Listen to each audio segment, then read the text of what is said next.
This used to be a beautiful street. Good people lived here once. Good people still live in Crime Alley.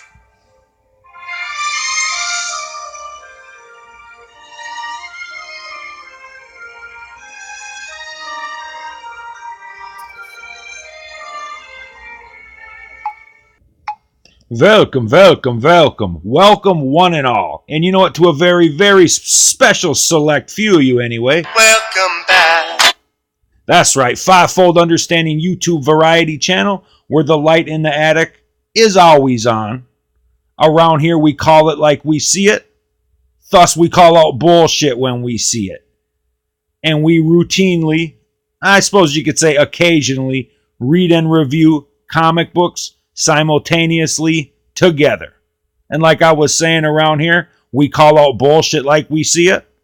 Well, when people talk about Comicsgate and the fact that sales have went down the tubes for the most part, I explain some of that bullshit right here in this video. We're talking about big comic book YouTube channels that literally have more videos in the certain playlists concerning a certain DC saga crossover than there are comics in the goddamn crossover saga itself. And you want to know why people aren't going into the comic book store and buying comics?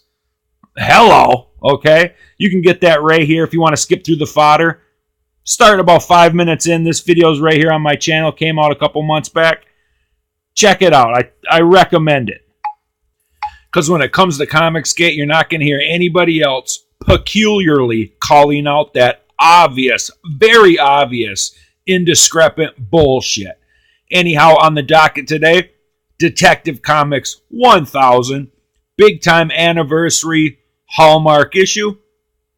It's supposed to feature the Arkham Knight, who I believe is the same Arkham Knight from the video games and whatnot. I'm not 100% sure on that, but I got two special exclusive previews of the book. The Detective 1000 comes out next week on March 27th, 2019, and you get some special previews you're not going to see anywhere else right here, right today. So let's go over some of the covers.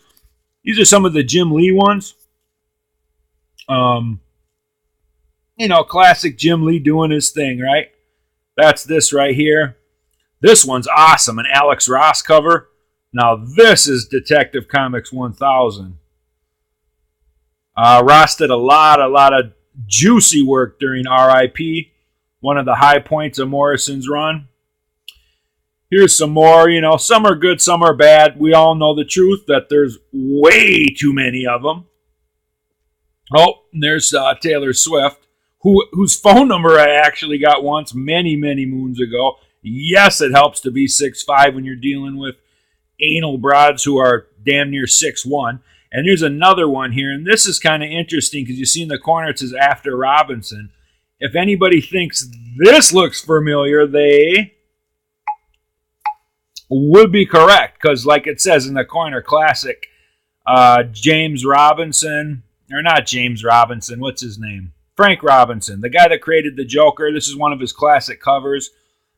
Getting a little homage there in Detective 1000. But the interesting thing is, Walter Simonson, famous Thor artist, did it as well 5 years back during the Batman Detective Comics 75th anniversary, where they had some really nice variants throughout. DC,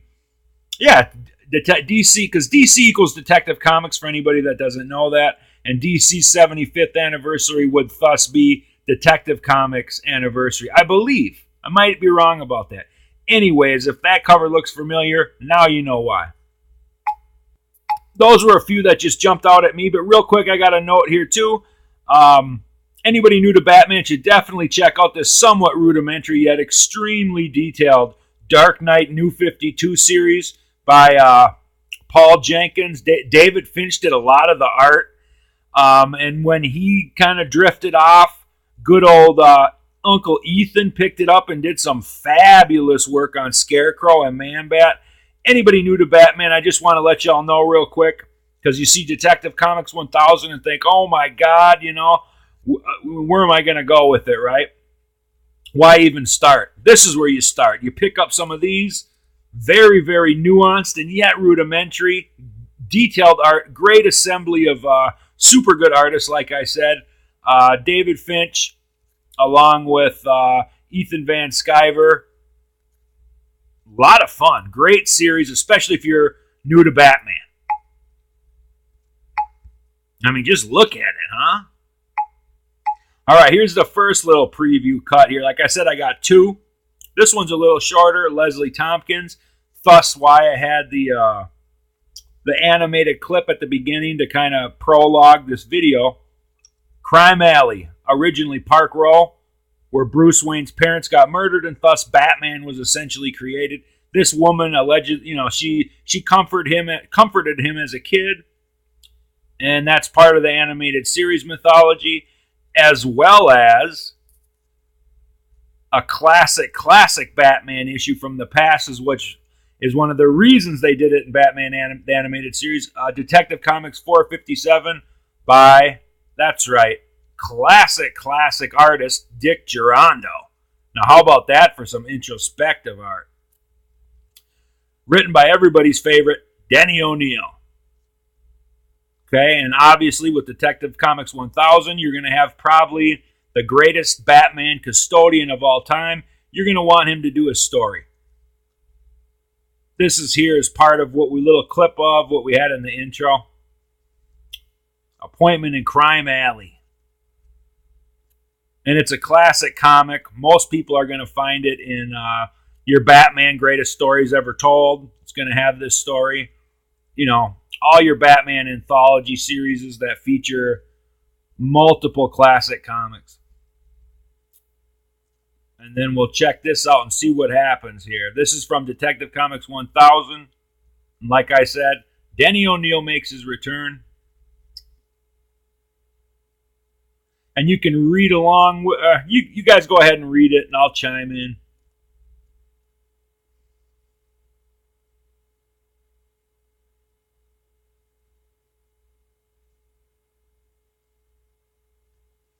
And it's just too bad they couldn't get Dick Girondo to come back and do the art if they're going to, homage and recapture this classic chapter from Batman's past.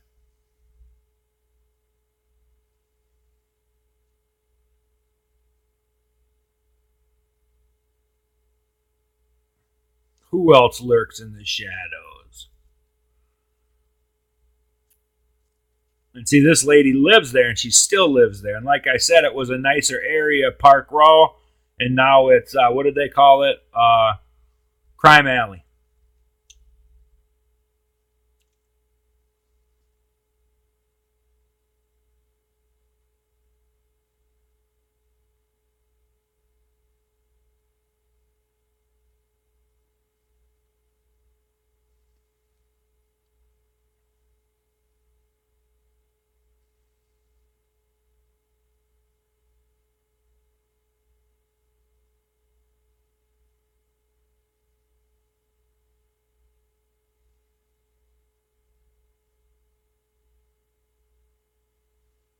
Well, he is lessening the world's misery. He's the Batman. He's throwing these criminals in jail after they kill one person so they don't kill 2, 3, 4, or 5 people.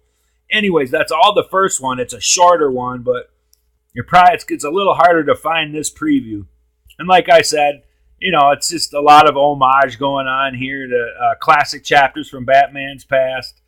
Leslie Thompkins, she comforted Batman as a kid, or as he became Batman, the day Batman was born, essentially. Denny O'Neal, also famous for the, what do they call this one again? Classic, late 70s, early 80s, hard-traveling heroes, Green Lantern, Green Arrow series that dealt with a lot of impactful societal issues for the first time. Neil Adams did the art. Definitely one of the more legendary series in the annals of all the DC Comics, whatnot. And Denny O'Neal did some stuff post RIP as well. Beautiful cover here by Tony Daniels, wouldn't you say? And I'm just showing you this because Denny O'Neal scripted a little story here. And this one especially, if you come across this for $3, $4, $5, pick it up. You can get it at a con for $1 or $2. This little Denny O'Neal one-shot is a classic. And this is like his return to comics and doing what he does best. You know, self-contained style stories, a lot like Paul Dini. So definitely check this one out if you come across it. All right, here's the next short clip. No, actually, this is a whole story by Bendis and A.Maleev. Of course, he brings him over from Marvel. You know, Bendis and Maleev did that Daredevil run that everybody thought was so great. I didn't. I'd tell you to go buy Brubaker's stuff any day of the week. And here, real quick, we'll just look at this. Check this out real quick. Like I said, $10 is kind of a lot for this if I didn't mention it. $2.99 is the way to go. I don't know why they wouldn't do that. You could attract more readers to the comic books. Instead, they got to put $9.99 on the damn thing. Scare away half the people that even want to buy it. Not to mention not attract any new customers. This is the dumb thing to do with that price tag. $10. Warren Ellis appears. It's kind of interesting. You don't see Grant Morrison on here. That's too bad. Anyways, we'll get into this one here. And I kind of checked it out. I want to say it happens in the future. So kind of look at this as post-Dark Knight Returns, kind of Batman Beyond-ish, that sort of timeline. Looks like Bruce is sitting outside of a sanatorium because that sure as hell ain't Wayne Manor. Penguin comes walking up. Wah, wah, wah, wah.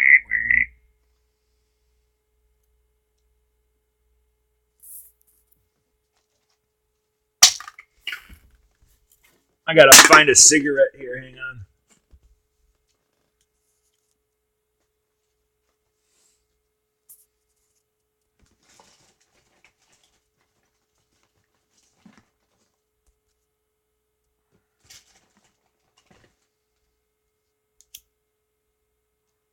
Look at the way Maleev draws Penguin.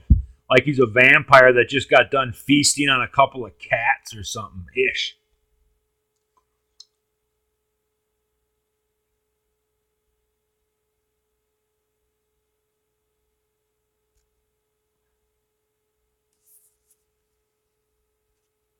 This one's kind of hard to read. Some of their letters are blurry. Some come across as perfect because, like I said, I didn't get to scan it in. I had to go hunt these down. So I'll just read this. Little Bruce Wayne. Parents got themselves whacked at the movies. So Bruce went and beat on people for the rest of his life. Aren't I lucky? That guy in the alley can't finish the job, and now I'm stuck paying the check. How did I find out? I know.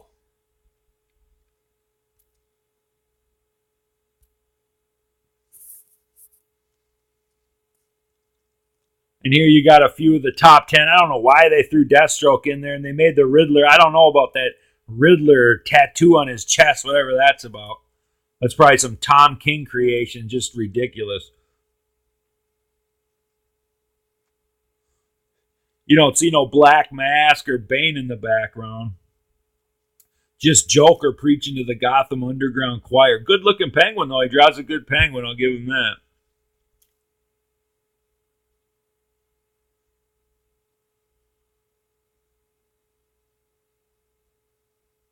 That creepy Kid Robin.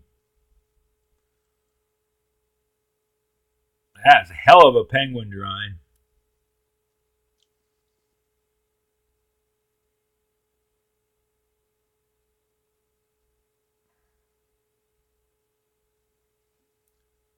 Who is the most garish, ghastliest bachelor from this side of the Gotham coast?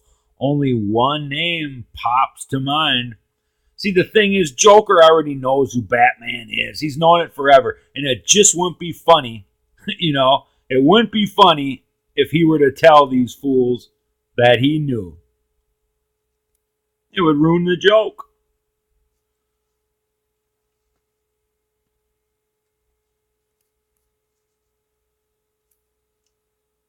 And at first here on the right, I thought that was Killer Croc. He's another guy that they didn't picture there. Instead, they threw Deathstroke in there.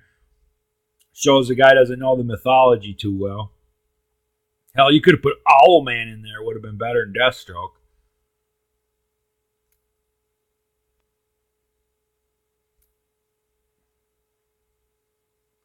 Does draw a wicked Penguin, though. I'll give him that.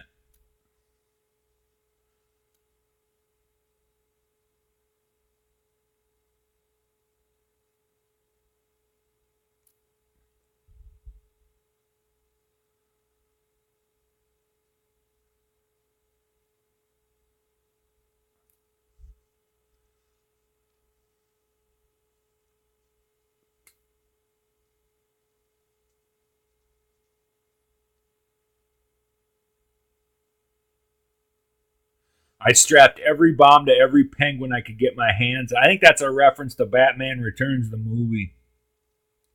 And we descended on that gaudy Wayne Manor and those ridiculous columns. I was there.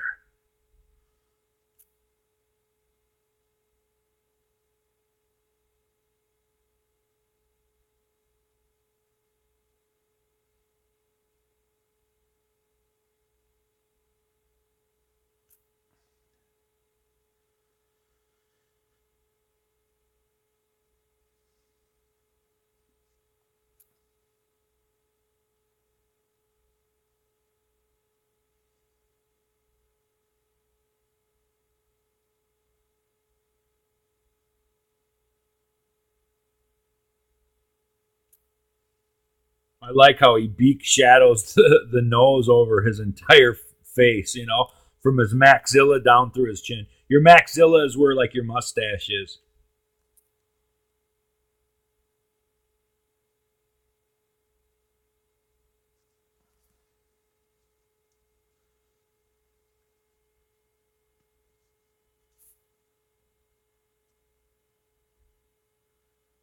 Yeah, Maleev isn't much of a detailed guy. It's kind of more shadows and substance. But he does do good faces. You got to give him that. And I don't believe he's won much for backgrounds. Thus, his Marvel origins as an artist, right? How many good Marvel comics, the number ones and stuff, never have backgrounds in a lot of the panels.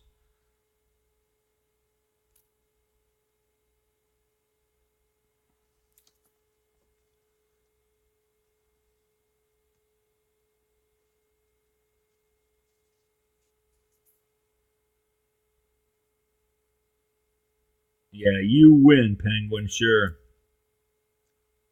Except Bruce has his chair wired like Dr. Codler, the chief on Doom Patrol.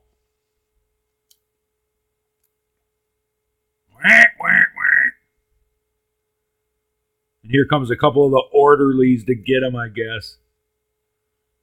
I knew you knew, Oswald, same way I knew what a coward you were. They told me you couldn't speak. So Penguin was trying to push it in his face or something.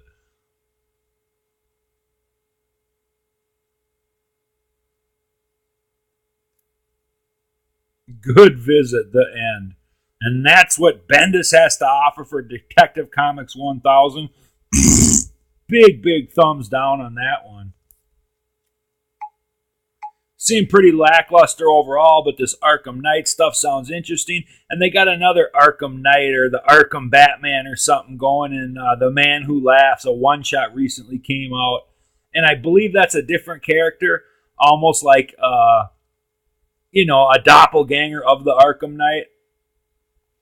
But yeah, that was a pretty lackluster story. And they did that too with Action Comics 1000. Wasn't nothing great, but I guess that's what we got.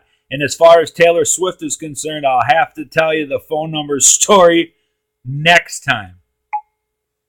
And stay tuned for Zodiac. I picked up this comic from Zenescope, kind of the whole anti-hero thing. And God, it looks really good. I put some of it in here. And I think it's just a 3-part mini. So anyhow, stay tuned for that. This video is going to be coming up next. And that's that for Detective Comics 1000, your special exclusive double preview. And I'm going to leave you on this note. There is clearly an agenda going on out there. So please, when you get a minute, type this in and go check out this video and see what you think for yourselves, okay? Because there's a lot more to these stories and the censorship than they're really playing it out to be. I mean, these things are censored for a reason, okay? And that's why it's always hush, hush a couple days after. So please check that out for yourself when you get a minute. All the information is right here. Slide over to BitChute. Check that out. Make sure you leave a comment down in the comment section where we're always open for debate around here. And until next time, the saga continues.